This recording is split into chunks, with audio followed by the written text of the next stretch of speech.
प्यारे बच्चों, तो आइए सुनते हैं कहानी जिंदा भूत, जो कि है एक आंध्र प्रदेश की लोक कथा। एक दिन राजू के मन में आया कि लोगों को भूत बनकर डराया जाए। वह सांस रोककर बैठ गया। उसकी पत्नी ने उसको हिलाया डुलाया, लेकिन राजू चुपचाप आंख बंद किए बैठा रहा। हे भगवान, लगता है ये सचमुच मर गए। वह रोती हुई बाहर निकली और पास पड़ोस वालों को बुला लाई। राजू उसी तरह बिना सांस लिए बिना हिला डुले बैठा रहा। पड़ोसियों ने भी समझा कि राजू मर गया है, अब इसका दाह संस्कार करना चाहिए। वे बोले। वे राजू को लेकर नदी किनारे आए। उसे लकड़ियों के ढेर पर लिटा दिया, फिर उसके ऊपर और लकड़ियां रख दी। राजू ने जब देखा कि पड़ोसी चिता में आग लगाने जा रहे हैं, तो वो लकड़ियां फेंक कर उठ गया।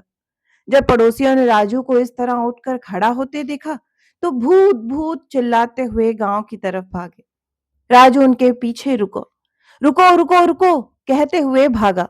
गांव पहुंचकर वे बोले, राजू मरकर भूत बन गया है और गांव की तरफ आ रहा है। इतना सुनना था कि सारे गांव वाले अपने घरों में घुस गए और दरवाजे बंद कर लिए। जब राजू गांव में पहुंचा, तो वहां सन्नाटा छाया था। राजू अपने घर की तरफ चल दिया। राजू की पत्नी नागम्मा ने भी सुन लिया था कि उसका पति भूत बन गया है। उसने भी जल्दी से घर का दरवाजा बंद करके कुंडा लगा लिया। घर पहुंचकर राजू बोला, नागम्मा, दरवाजा खोलो। मैं राजू हूं। तुम राजू नहीं, राजू के भूत हो। कृपा करके यहाँ से चले जाओ। मैं तुम्हारा बहुत अच्छी तरह से श्राद्ध कर दूंगी और ब्राह्मणों को भोजन भी करवाऊंगी। बस तुम यहाँ से चले जाओ। राजू दरवाजा खटखटाता रहा, पर नागम्मा ने दरवाजा नहीं खोला। अप्पा, अब मैं क्या करूं? मेरी पत्नी भी मेरा विश्वास नहीं कर रही कि मैं भूत नहीं हूं। राजू ने सारे दिन से कुछ नहीं खाया था। अब उसे बहुत जोर की भूख लगी थी। मुझे कौन भोजन देगा, जब मेरी पत्नी भी मुझे भूत समझ रही है? वह चलते चलते गांव के मंदिर पहुंचा। चलो, रात यहीं काट लेता हूं। सुबह जब पुजारी प्रसाद चढ़ाने आएगा, तो उससे प्रसाद लेकर खा लूंगा। राजू मूर्ति के पीछे छिपकर बैठ गया और पुजारी की प्रतीक्षा करने लगा। रात बीती, सुबह हुई। गांव वालों ने धीरे से दरवाजे खोले और बाहर झांका। राजू का भूत कहीं दिखाई नहीं दिया। सब लोग घरों से बाहर आ गए और अपने काम धंधों में लग गए। पुजारी भी प्रसाद बनाने लगा। प्रसाद बनाया, बड़े बनाए, लड्डू बनाए, फिर सारा प्रसाद एक थाली में सजाकर मंदिर की तरफ चल दिया। मंदिर में पहुंचकर उसने प्रसाद की थाली एक ओर रख दी, फिर कुएं से बाल्टी निकाली और मंदिर धोने लगा। तभी राजू मूर्ति के पीछे से निकला और बोला, स्वामी, आज आपने बड़ी देर कर दी। मैं कब से आपकी प्रतीक्षा कर रहा हूं। इतना सुनना था कि पुजारी बाल्टी पटक कर गांव की तरफ भागा। उसके पीछे पीछे राजू स्वामी स्वामी कहता हुआ। गांव वाले ने जब राजू को पुजारी के पीछे आते देखा, तो फिर से घरों में घुस गए और दरवाजे बंद कर लिए। राजू एक बार फिर अपने घर गया, लेकिन नागम्मा ने दरवाजा नहीं खोला।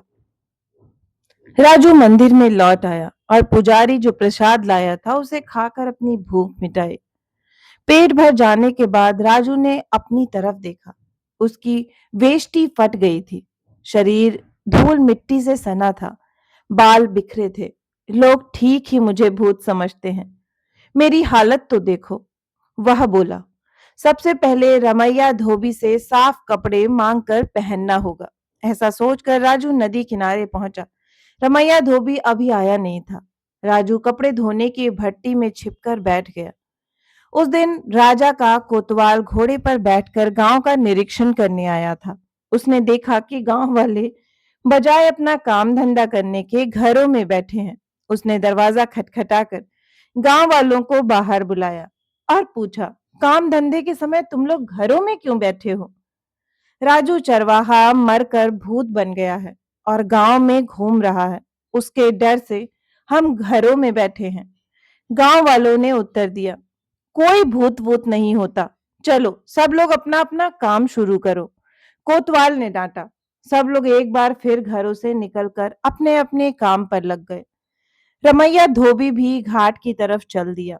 कोतवाल को अपने कपड़े धुलवाने थे, इसलिए वह भी घोड़े पर सवार नदी की तरफ चल दिया। जैसे ही दोनों घाट पर पहुंचे, राजू भट्टी में उठकर खड़ा हो गया और बोला, अरे रमैया अप्पा, कहाँ थे अब तक? मैं कब से भट्टी में बैठा तुम्हारी प्रतीक्षा कर रहा हूँ। इतना सुनना था कि रमैया सिर पर पैर रखकर गांव की ओर भागा। कोतवाल भी सरपट घोड़ा दौड़ाता गांव से दूसरी तरफ भागा। गांव वाले फिर घरों में घुस गए। राजू ने धोबी के कपड़ों में से एक साफ वेष्टी और एक कमीज निकाली। फिर नदी में जाकर नहाया, साफ कपड़े पहने और अपने घर की तरफ चल दिया। घर पहुंचकर उसने दरवाजा खटखटाया और बोला, नागम्मा दरवाजा खोलो, मैं भूत नहीं हूँ। अरे जब मैं मरा ही नहीं तो भूत कैसे बन सकता हूँ? हमने तुम्हें मरा हुआ देखा था। नागम्मा अंदर से बोली, ना तुम सांस ले रहे थे ना हिल डुल रहे थे।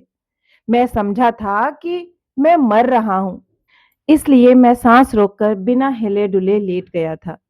राजू ने कहा, असल में एक यात्री ने मुझे एक सूत का धागा दिया था और कहा था जिस दिन यह धागा खो जाएगा उस समय मैं मरने वाला हूं। तुम दरवाजा खोलकर देखो तो मैं मरा नहीं हूं, जीवित हूं। नागम्मा ने धीरे धीरे दरवाजा खोला। सामने राजू नहाया धोया, साफ वेष्टी और कमीज पहने खड़ा था।